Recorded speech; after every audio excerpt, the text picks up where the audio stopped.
Pretty simple concept, but you're going to use this a lot. How to put a fade out in Adobe Audition. It's one of the programs I use for a lot of my audio.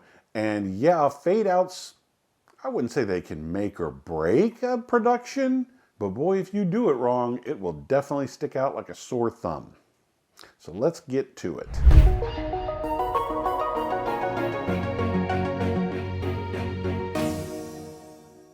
So this video is important because audio is such a key element to anything. In fact, Hollywood says a movie is 51% audio.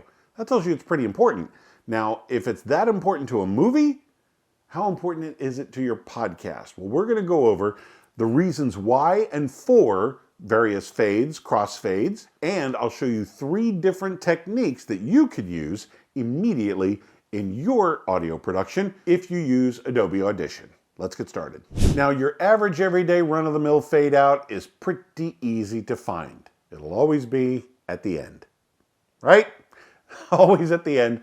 When you finally finish your episode, it's not uncommon to have everything just fade gently out. Now, if you also have timed your music in a certain way, maybe it just ends. The music naturally ends. But notice, even the music has a natural fade out. Whether it's a hard stop or a gentle ending, it's still going to have some kind of a fade out, and you can use that to your advantage. But let's say you end before the music ends. How are you going to end the music? Well, very simply, you add a little fade at the end to bring that to a resolution. Now, there are several reasons why you can use fades in your episode.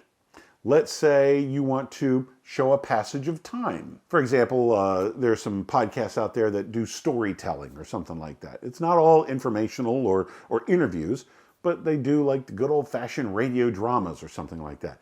To show a passage of time, they could show a fade out, like somebody's going to be, let's say, Murder on the Orient Express. They're going to be on the train for quite a while, and they've got several hours ahead of them. Nice little fade out.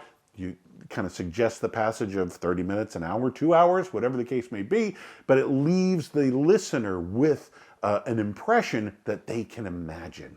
And now you're drawing them into the story and making them part of it to get them to stick around and listen longer.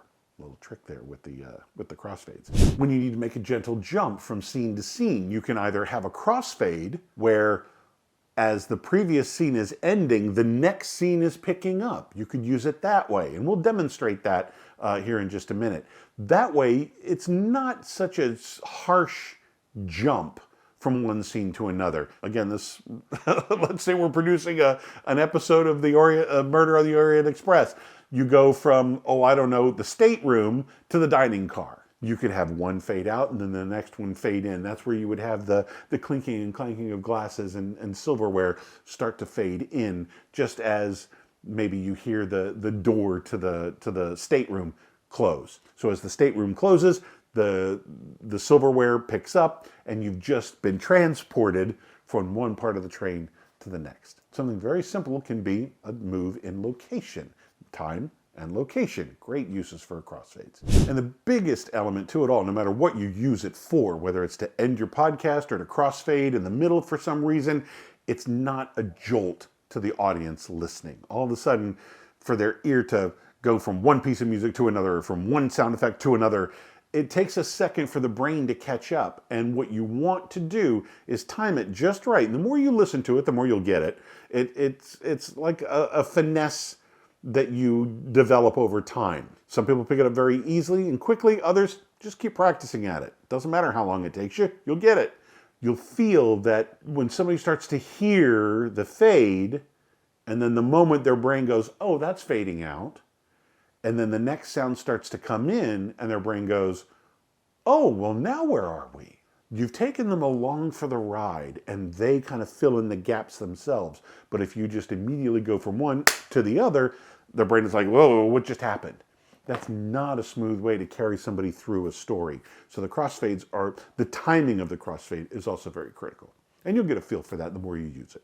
So if there's something else that you want to see about audio editing or something like that, just leave a comment down below. I do read the comments, and if it's something that you've got a specific question on that's holding you up, that's confusing you, I'd love to be able to answer it for you. So make the comment below. Let me know what you're stuck on. The three main techniques that you're going to find in Adobe Audition when it comes to a fade are a linear fade, a sinusoidal fade, and a crossfade. So let's take a look at each one of them real quick. So I've got my voiceover up here on top. I'm finishing out what I'm doing. The music, this is the music that's underneath the piece, and it's just going to end, and that'll be the end of the piece. So I'm going to mute this music. We're going to use that in a second, but this is how it ends right now.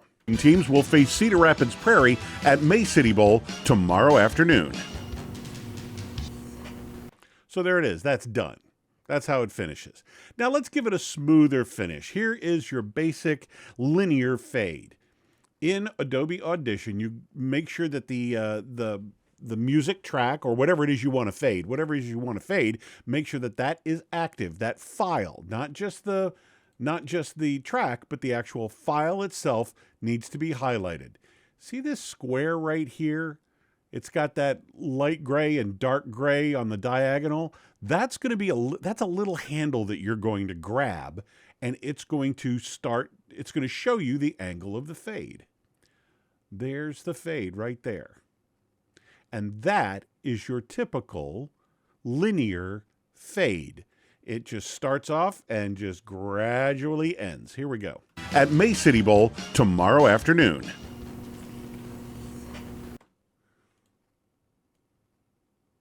And that's the end of that song. It just kind of finishes off very neatly. At May City Bowl tomorrow afternoon.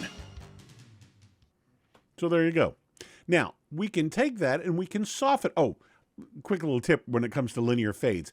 You see, this is the volume envelope. This is essentially 0 dB, and you can adjust it up or down to raise or lower the volume of the entire file.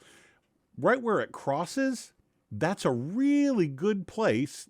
Right in this area is a really good place to have the voiceover finish. Right here, the music is already fading out. We're still listening to the voiceover and what's being said, but the music is starting to fade out. Then right about here, obviously, the voiceover quits. Well, we've already reduced our music by a little bit, and then it just gently trails off the rest of the way. It's a really nice finish to the voiceover. The two go together really well. So look for this crossover right here, and that's about where you want your voiceover to end. At May City Bowl tomorrow afternoon. You hear this is much lighter than it was way over here. It's a perfect ending, I think. It works out really well. Now, for a sinusoidal fade, you're going to give it a little bit of an arc, either up or down. You see how we make that nice, smooth curve? Let's hear what that sounds like. At May City Bowl tomorrow afternoon. A lot more is gone by the time we finish. Remember, we were here versus here, that level versus this level. There's a lot more gone. So maybe we need to adjust this a little bit more that way. City Bowl tomorrow afternoon. Okay? And you can also adjust that. See, there's a 0, that's your linear, all the way down to something like this where it drops out. Okay? And then here's the other version. You can make it curve that way. Tomorrow afternoon. Now, I'm not a huge fan of this particular fade, but here it works really well because when I stop talking, then the drums come in and we just listen to the drums fade out. Tomorrow afternoon. That kind of works. I kind of like that one. So if I were to do this, I might consider that one. Any one of these works really well. Linear, sinusoidal, doesn't matter. And again, you can adjust the length. You can adjust how hard or how soft the curve is, anything like that. A bunch of stuff that you can make adjustments with just to make it sound just right. There's another version, and that would be a crossfade. So let's say instead of having the music end, in fact, this used to be a 2-minute piece of music. And then over here at the end, it has a nice ending. Okay, nice. But since this is so short, and it's probably only a 1-minute segment, I didn't nail it perfectly, but I did get rid of a minute and a half worth of stuff all the way out to here. So now we've taken out a big chunk of it, but we need this to match up. Well, I've gone through and I've marked my ones. These are my downbeats. 1, 2, 3, 4, 1, 2, 3, 4, 1, 2, 3, 4. And then I did the same here and I lined them up. So that's how I got these to line up perfectly. But what I need to do is have this fade out and this pick up. If I just play it, we're going to have double the volume. Not exactly double, but it's going to obviously, watch the meters down here. And as we're only purple, and then we become purple and yellow, and then only yellow, watch what happens to the music level. Cedar Rapids Prairie at May City Bowl tomorrow afternoon. So it's a lot bolder in this area, and then it kind of you really hear it drop off over here. Then it seems like there's hardly anything left. So what we're going to do is we're going to have this one fade out and this one fade in. So this one, again, highlight it, grab your bar, and then bring it over. You can do a linear or a sinusoidal. For something like this, I actually prefer the sinusoidal. And we're going to take this one and we're going to bring it in. And we actually want it to take over before the other one's completely out.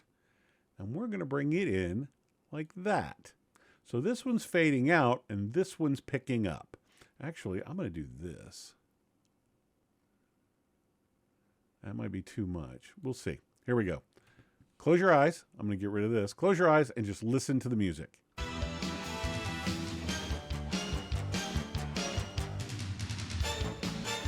Didn't even hear a volume change, did you? It was so nice that way. And I was just guessing, okay? But I got 25 years of experience guessing. So every once in a while, you know, a squirrel finds a nut. Here we go. Even a blind squirrel finds a nut. Here we go. Let's listen to it again.